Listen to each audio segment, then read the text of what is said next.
ಅಯ್ಯೋ ಶಿವ ಶಿವ, ಕಾರ್ತ್ಯವೀರನು ಕೆಳಗಿನ ಅಪರಾಧವನ್ನು ಓಡಿಸಿದನು.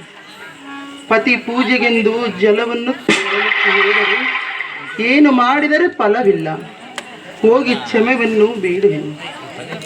ಸ್ವಾಮಿ, ನಮ್ಮ ತಪ್ಪನ್ನು ರೇಣುಕಾ, ಪ್ರತಿದಿನವೂ ತರುತ್ತಿದ್ದ ಮರಳಿನ ಕೊಡದಲ್ಲಿದ್ದ ಜಲವು ಈಗೆತ್ತವೋಯಿತು.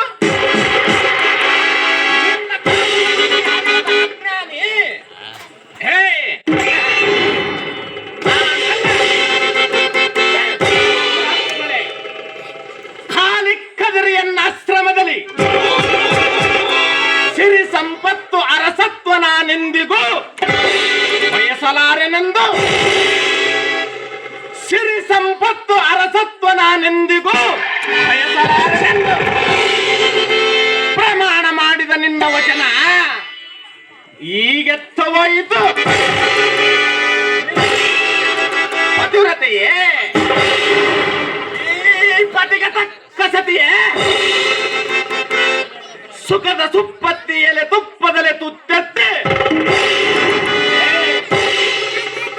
ಹೊಟ್ಟೆ ತುಂಬ ತಿಂದು ತಿರುಗಾಡುತ್ತಿರುವ ನಿನಗೆ ಈಗೆತ್ತ ಗೊತ್ತಾಗುವುದು ಸತಿಧರ್ಮದಲ್ಲಿ.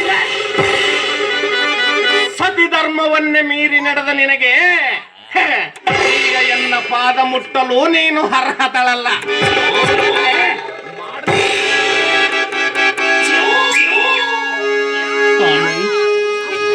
ಏನು ತಪ್ಪನ್ನು ಮಾಡಿರುವೆನೆಂದು ಆಶ್ರಮವನ್ನು ಬಿಟ್ಟು ಹೋಗೆಂದು ಹೇಳುತ್ತಿರುವಿ ಸ್ವಾಮಿ. ಸಜ್ಜನ ಪ್ರೇಮಿ ಸ್ವಾಮಿ, ಸ್ವಾಮಿ ಎಂದು ಸ್ವಾಭಿಮಾನದ ಮಾತುಗಳನ್ನಾಡಬೇಡ.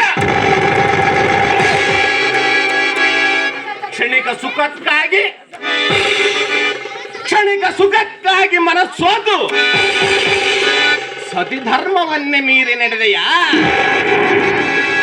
ಚಿತ್ತ ಚಂಚಲದಿಂದ ದೇಹಕ್ಕೆ ಮೈಲಿಗೆಯನ್ನಂಟಿಸಿಕೊಂಡೆಯ?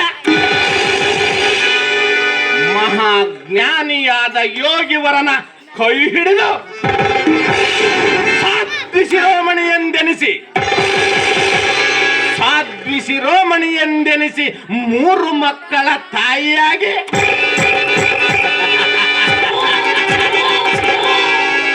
ಮಪ್ಪಿನ ವಯಸ್ಸಿನಲ್ಲಿ ಮತ್ತೆ ದನಕನಕದ ಮೇಲೆ ಮೋಹವೇ?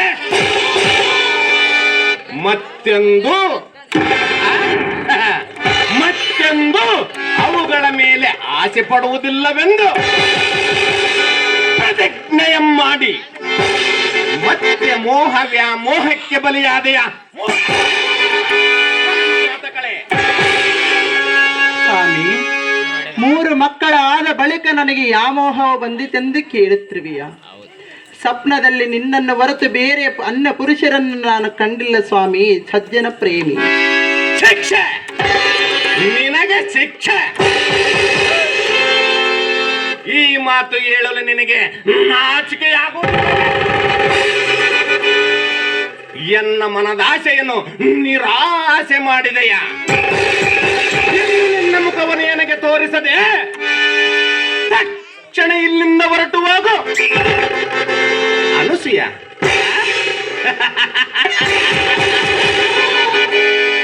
ಅನುಸೂಯಂತೆ ಪ್ರತಿವ್ರತೆಯಾದರೂ ಅಹಲ್ಯೆಯಂತೆ ಅವಿವೇಕಿ ನೀನಾದಿ. ಮೂರ್ಖರೇ,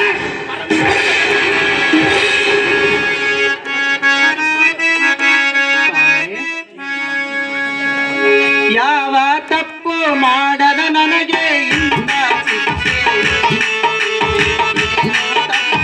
ಮಾಡದ ನನಗೆ ಇಂಥ ಶಿಕ್ಷೆ ನೀವು ಕೊಡುವರೇಕೆ? ನೀ ಕೊಡುವೇಕೆ?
ಮೂರು ಮಕ್ಕಳ ಆದ ಬಳಿಕ ನನಗೆ ಯಾವ ಮೋಹವು ಬಂದಿತೆಂದು ಕೇಳುತ್ತಿರುವಿಯ ಸ್ವಾಮಿ.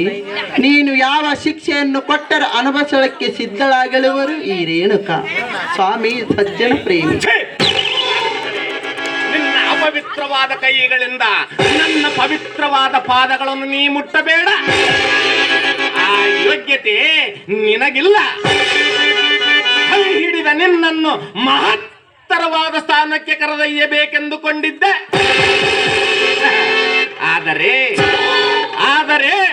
ನಿನ್ನ ಅವಿವೇಕವೇ ನಿನ್ನನ್ನು ಕೆಳಮಟ್ಟಕ್ಕೆ ತಂದಿತು.